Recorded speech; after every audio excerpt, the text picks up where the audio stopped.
Enrico Bradamante. You must be very honored to be the first guest in this podcast, Enrico. Thank you for participating today. So like I mentioned, today, Enrico Bradamante, the chairperson of iGEN, is with us. And we're going to discuss a little bit the future of the industry together with the COVID-19 situation, predictions, what's happened, and so forth. So without further ado, Enrico, would you like to present yourself? Who are you? Good afternoon, Pierre, and hello, everyone. Yes, so my name is Enrico. I am the chairman of iGEN. iGEN is an industry trade association that represents the iGaming industry in Malta. There are 21 of the larger companies in Malta. And we are engaging with many different stakeholders, the government, the public sector, the private sector, and other groups such as HR Connect to drive positive change in the environment that we all operate in. So this is in a short what iGEN is. Yeah, and I must say, being around this forum, Enrico, you've done amazing work during the last year and a half or so with this forum, and it's great to see that the industry can collaborate between competitors as well for the greater good of the industry, and that's the goal in the end of the day. That together we are stronger, obviously. Just to introduce myself a little bit as well, I'm Pierre. I'm the co-founder of iGaming Next. And we also run an HR forum, which is the HR equivalent of what Enrico does with iGEN, called HR Connect. And I also wanted to mention before we get started that we have our digital summit now on the 4th to the 6th of May. Please check that out, iGamingnext.com. We have a super cool lineup focused on professional development, personal development, where we try to get the iGaming industry behind us. So please check that out. Okay, Enrico, let's get started. So I have my first question for you.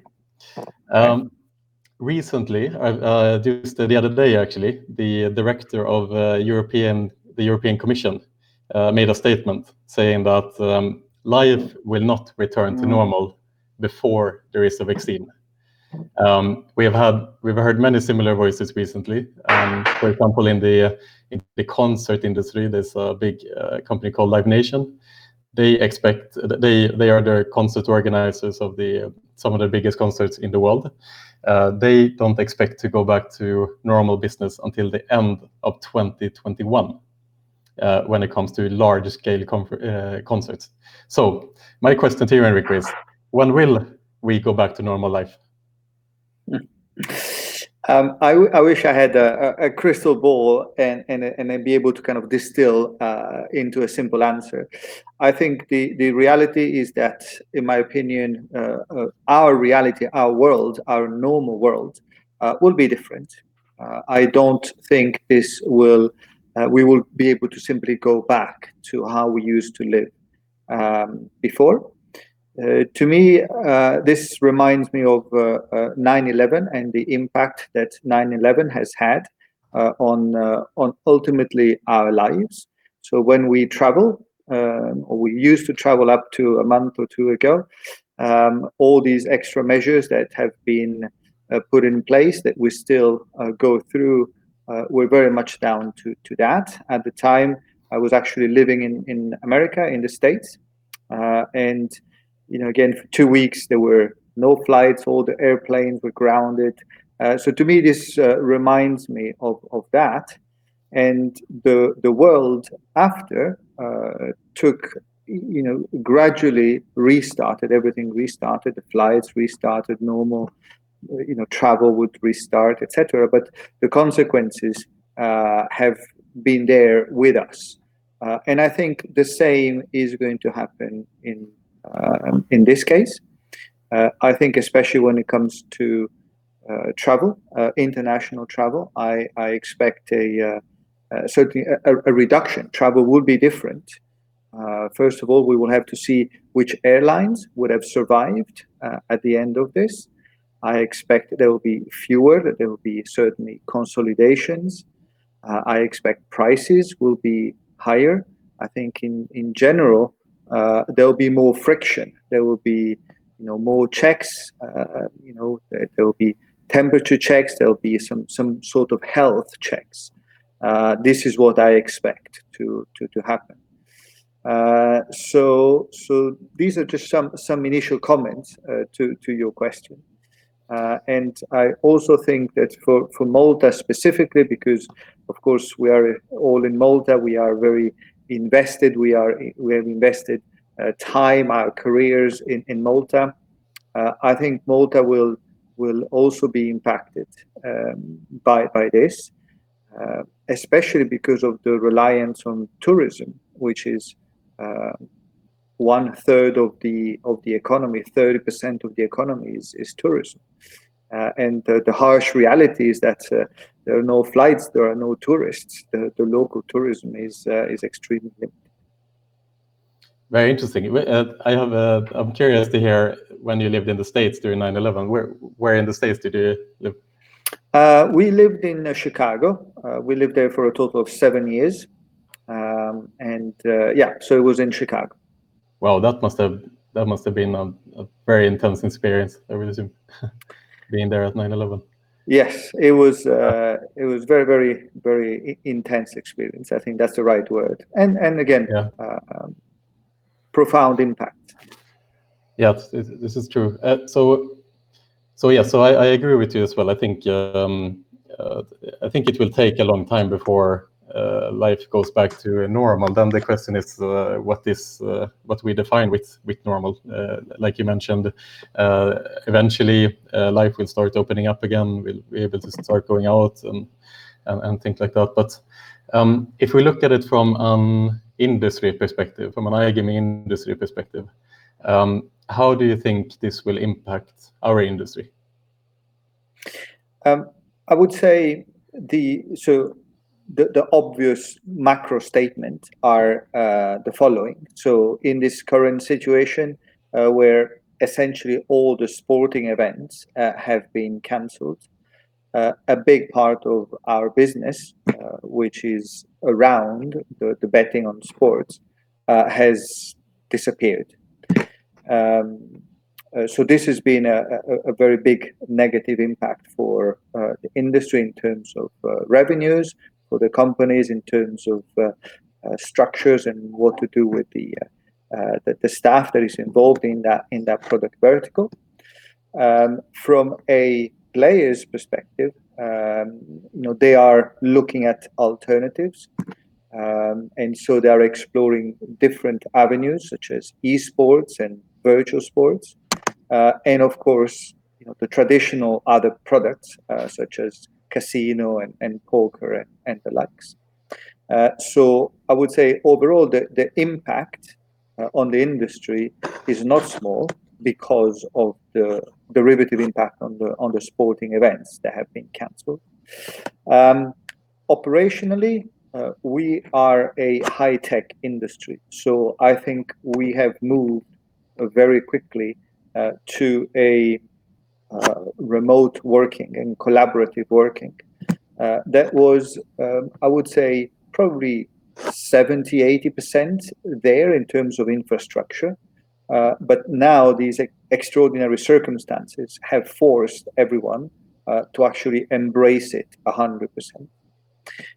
And I think we have done this as an industry very quickly. We are, of course, very fortunate in this context that we are working online. We are 100% online.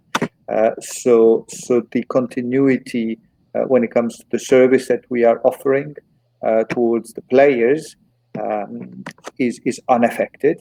And if anything, now people are more at home, they have more time, and therefore they might be enticed to play more. They may be predisposed to play more and gamble more.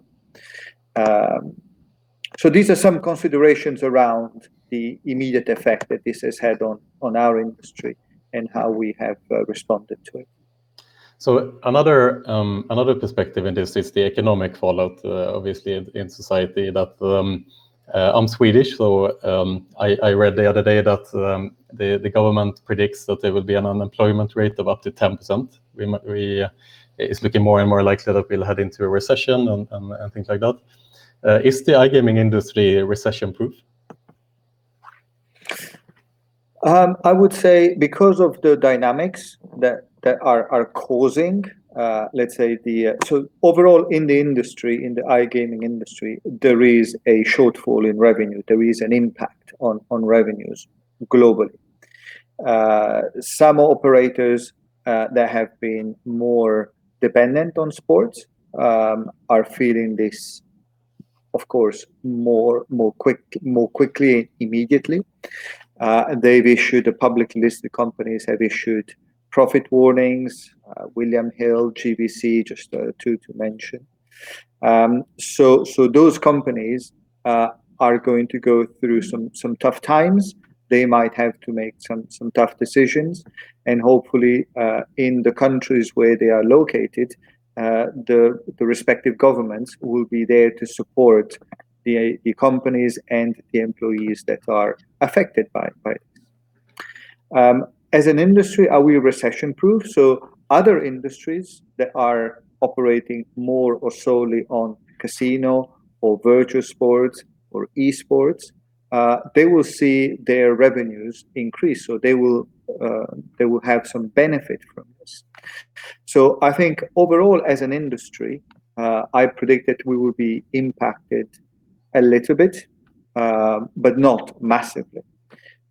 If you look company by company, the picture could be different. Some companies that are completely exposed to sports, if they have enough resources, enough cash in the bank to survive these months, and this is a bit the uncertainty, is how long will it take for things to start going back to normal. We know that the Euros have been postponed by a year, the Olympic Games have been postponed by a year. Some things we know, but a lot of other things we do not know. And other companies will thrive, I would say, and will be able to invest, and there will be a faster transition to those new products and to a more online and remote mode of playing, mode of working. So overall, I think the gaming industry will be fine, and with some differences between the companies. Interesting. Yeah, another perspective in this is obviously certain industries, even in the casino, if we take the whole picture of casino, is more affected than others. So live casinos are obviously shut around the world right now. And just to bring a little bit of analogy to this, in the event industry, where obviously I come from, has also been severely impacted by this. Okay, and the interesting part for me in this is that the event industry is a traditional industry.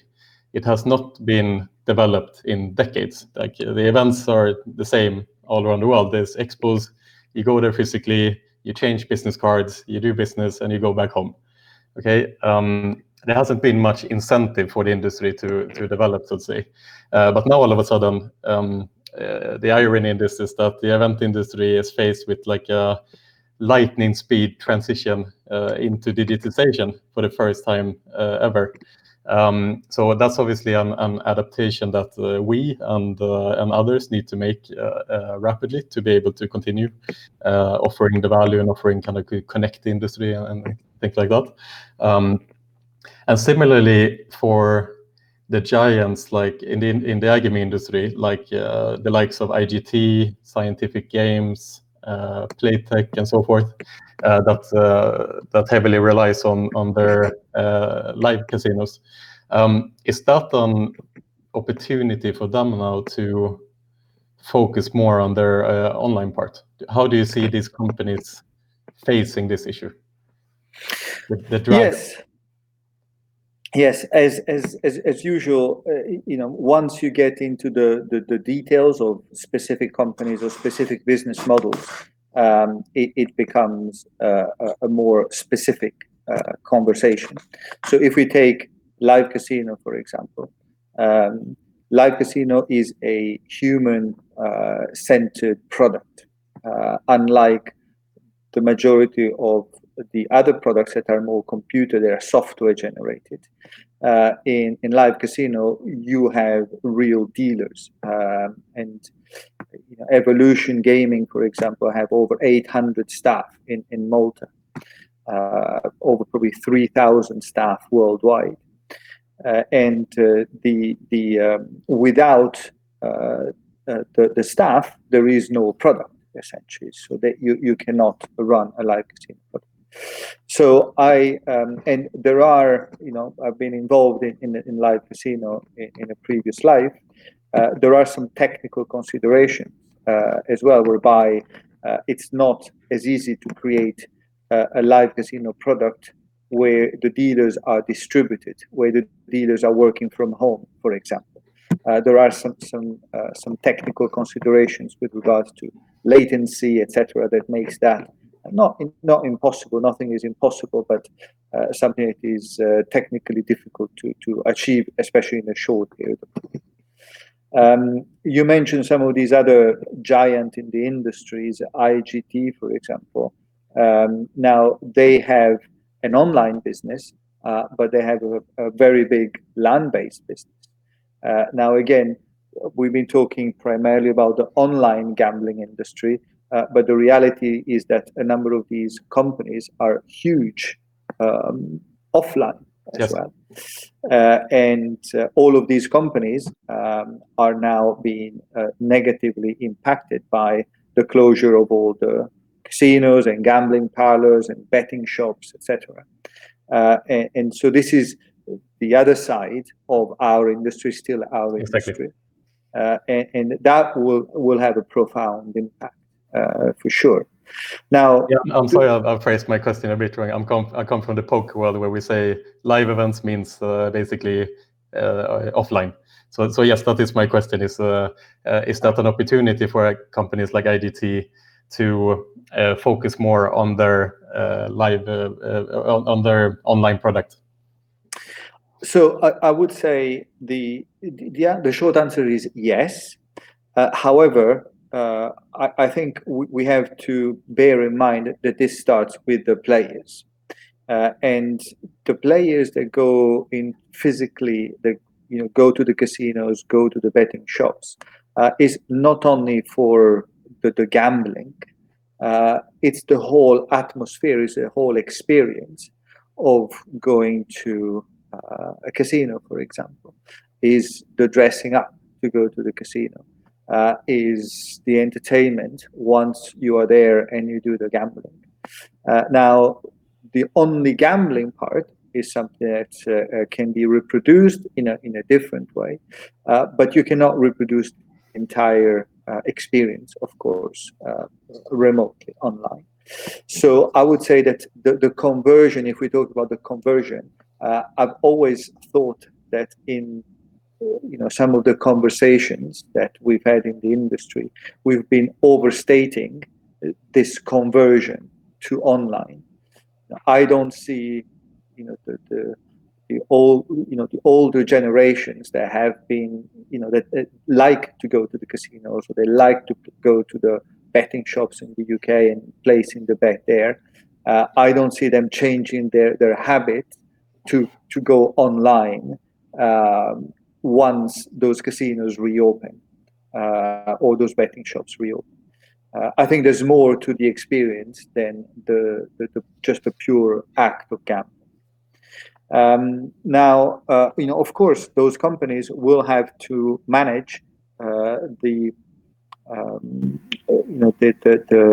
downturn, the fact that the businesses are closed now, and also to build or try to build as much as possible resiliency into their operations, because should something like this happen again, or when this will happen again, then everybody will need to have better contingency plans in general. Cool. We have a question here from Chris Kiefert, a good friend of mine. Hello, Chris. What about the boost in virtual reality gaming? I think you mean virtual sports, perhaps, or perhaps esports? Or virtual reality, maybe virtual reality. Yeah, I think so far, yeah, exactly. Either esports or virtual sports, because that's also kind of a hot potato right now. Let's start on the virtual sports. That has kind of not really been that popular previously in the iGaming industry, the virtual horse racing and stuff like that. But it seems to be the option right now in the sports betting side of things. Do you think that will be a permanent increase now that people get to experience that, or do you think that it's just a pure substitute for the lack of sports right now? I think that there will be some players. Players become affectionate to the games that they like. So right now they are trying virtual sports because there is no alternative. Certainly a big part of betting on sport is the fact that the horses, and you've done the research, and you think you have an edge, an information edge on that, or your football team and you like your football team. So there is a perception, or maybe a real knowledge that the sports punters have, that of course the virtual sports takes completely away, because it's an RNG, it's a computer that is recreating the outcome.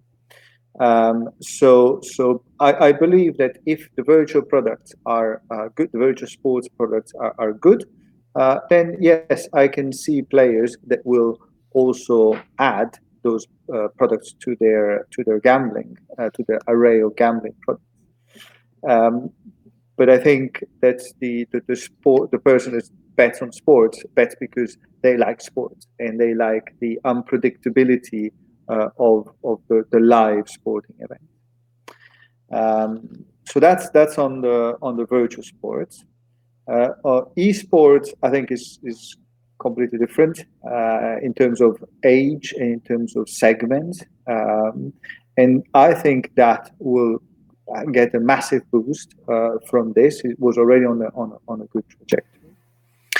And if we talk about virtual reality, just in terms of the immersive devices, I still think that is for the early adopters. This is for is still a niche, I would say, in the products. The products that are available in virtual reality are few, but I think in general we will see more products that will be online based.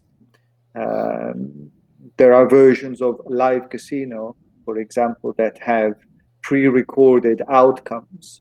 That I saw at ICE. I forgot the name of the company now, but instead, they have an array of all the possible outcomes and all being pre-recorded, and those are being played back, so that there is, almost never the same person saying the same number in the same way.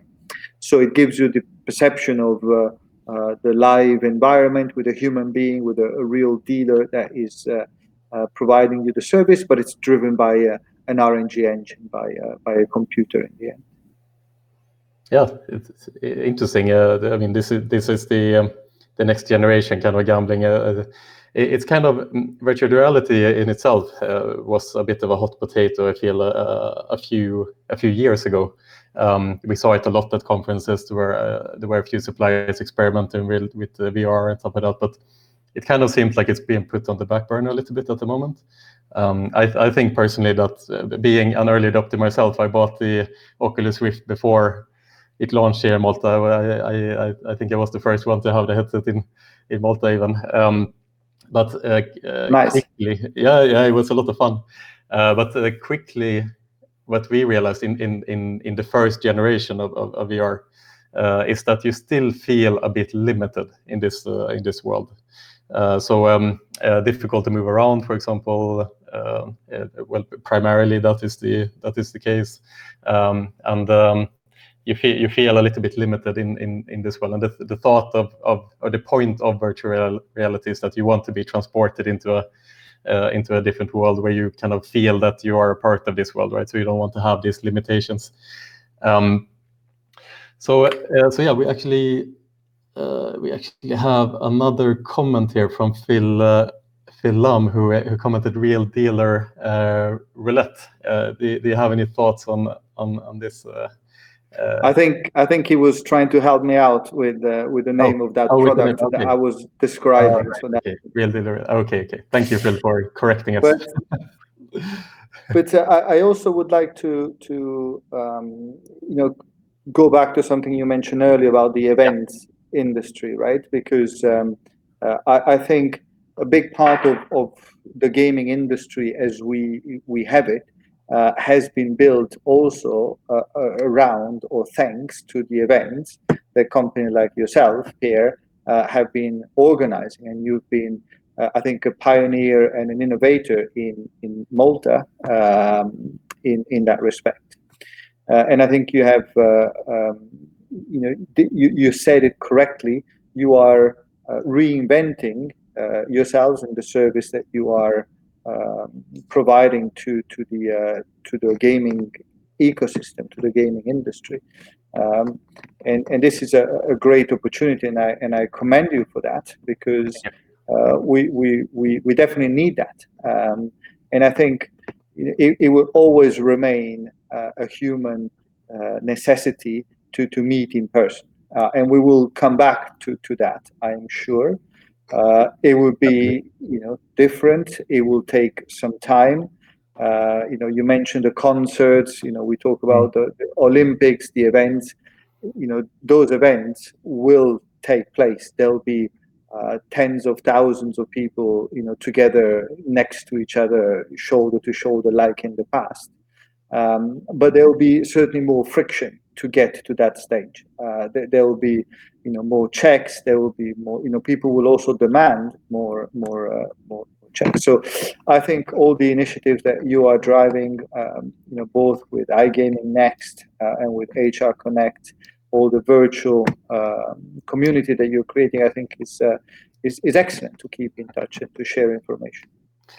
Yeah, thanks, Enrico. And I mean, I'll share a little bit just from our kind of research that we have done for the past month and a half, and we're really trying to understand how we can leverage the online digital events and how they will work in a good way for the industry. Because I think the pitfall that I can see some others doing is that they try to convert a live event, say an offline event, into an online event, but perhaps the needs are completely different for the industry.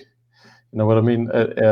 When it comes to an online event, it's so much easier to attend, first of all. So you don't have to travel, you don't have to book a hotel, you don't have to commit 3 days of your life into this. So that changes the whole dynamic of what the event is supposed to be and how often it can be organized and stuff like that.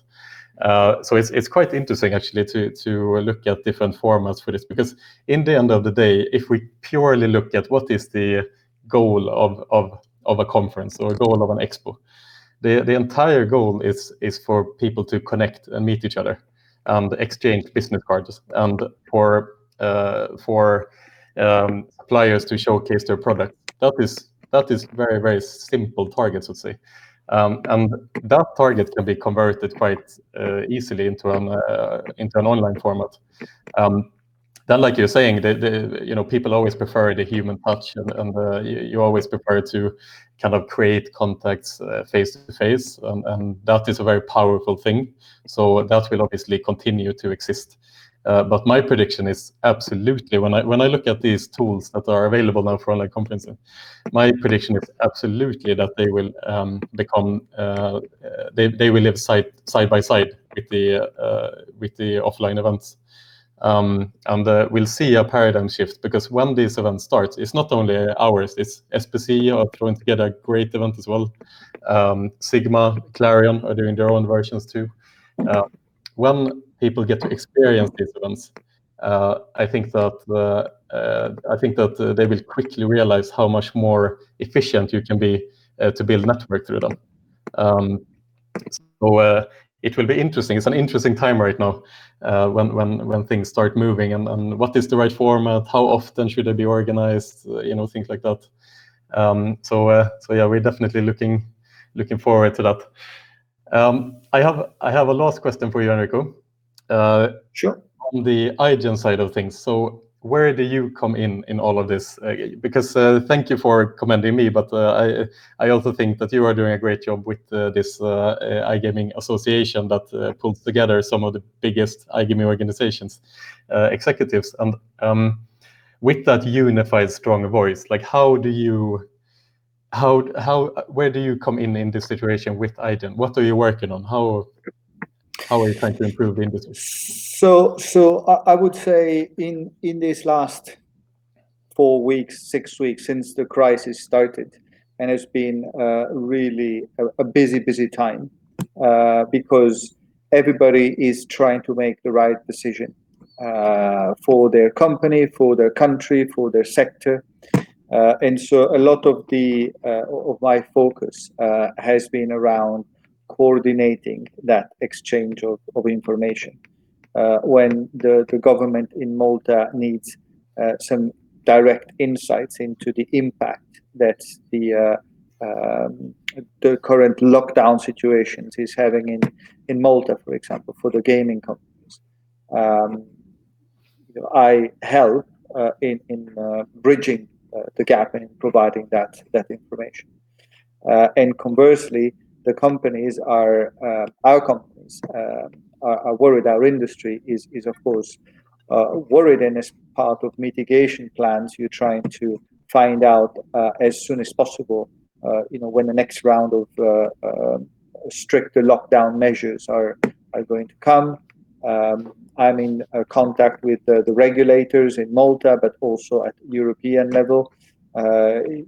You might have seen there is advertising restrictions. There is in Latvia, they have suspended online gaming altogether.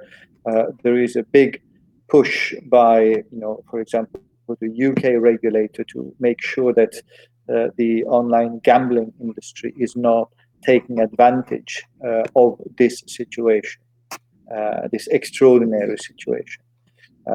So there is a big responsible gaming angle that I get involved in, lobbying and also mitigating from that perspective. So it has been a very busy period. We are in direct contact with the government, with the opposition, with the iGEN members, with HR Connect, and so it's been a very, very busy period because the information is changing so quickly. So we need to be fast in exchanging information in order to make the right decision.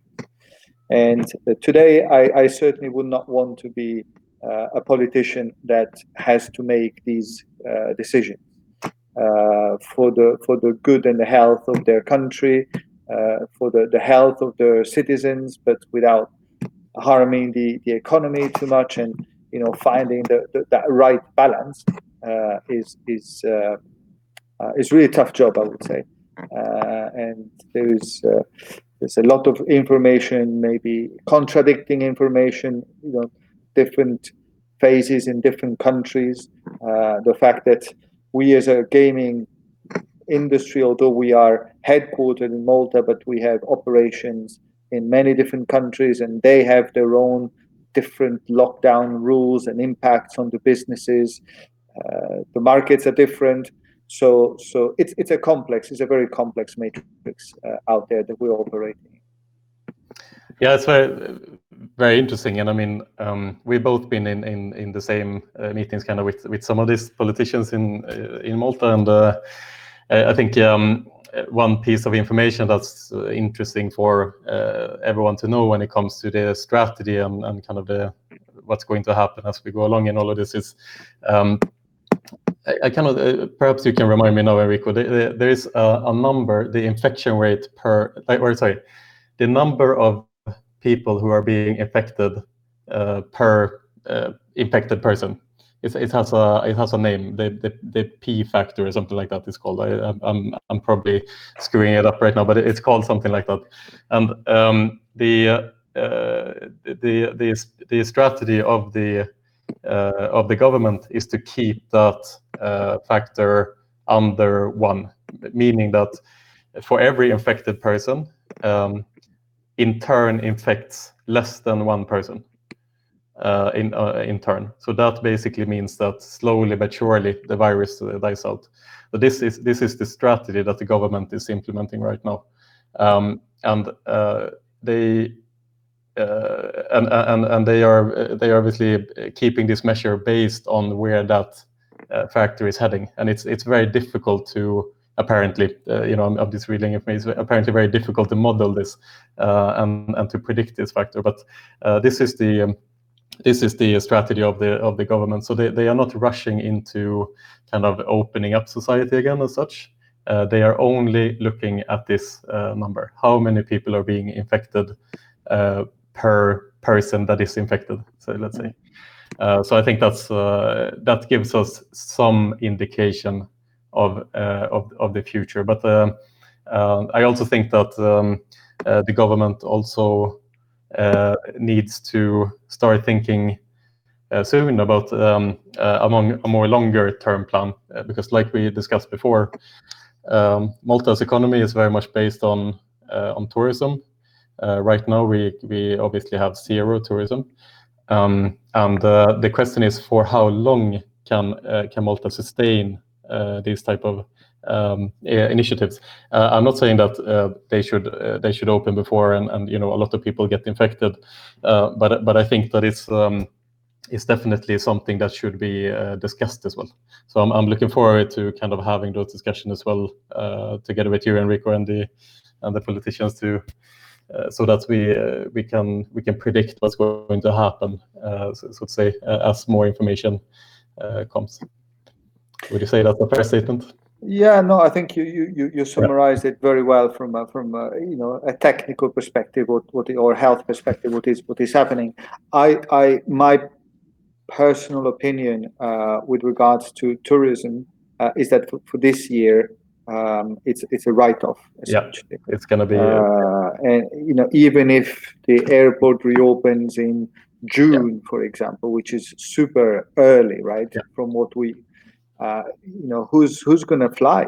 Who's going to come on holiday in Malta? Exactly. So many people are going to be affected. They'll be unemployed. They're going to be worried about the companies. So I think right now my sense is that this year, from the tourism industry perspective, for Malta, but like other countries, of course, it's going to be a write-off, and Malta will need to rely on the local resources, and therefore an industry like the gaming industry, being all online and very flexible, being able to reorganize our operations to continue working is going to be a very important contributor to an even greater contributor to the economy in Malta. And I think we are, again, as an industry, we're also stepping up with a number of initiatives on the charity front, things we've not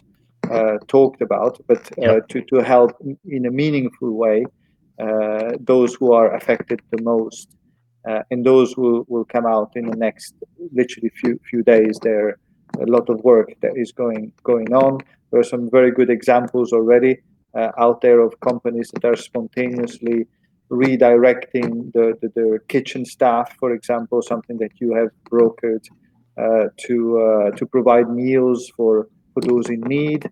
There are companies who have company apartments that are available for the staff that would normally fly in.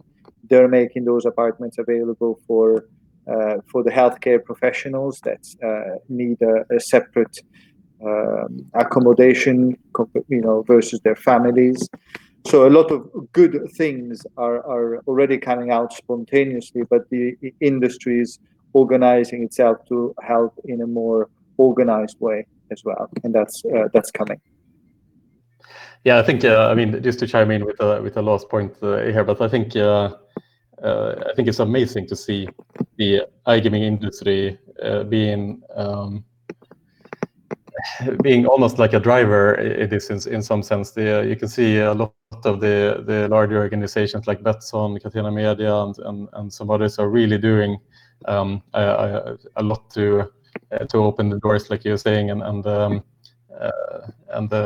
contributing to this to improve the situation as much as they can, and I hope to see more initiatives like that as well. I know that you are planning through iGEN. I know that the iGEN members are all behind some initiatives that you are doing as well.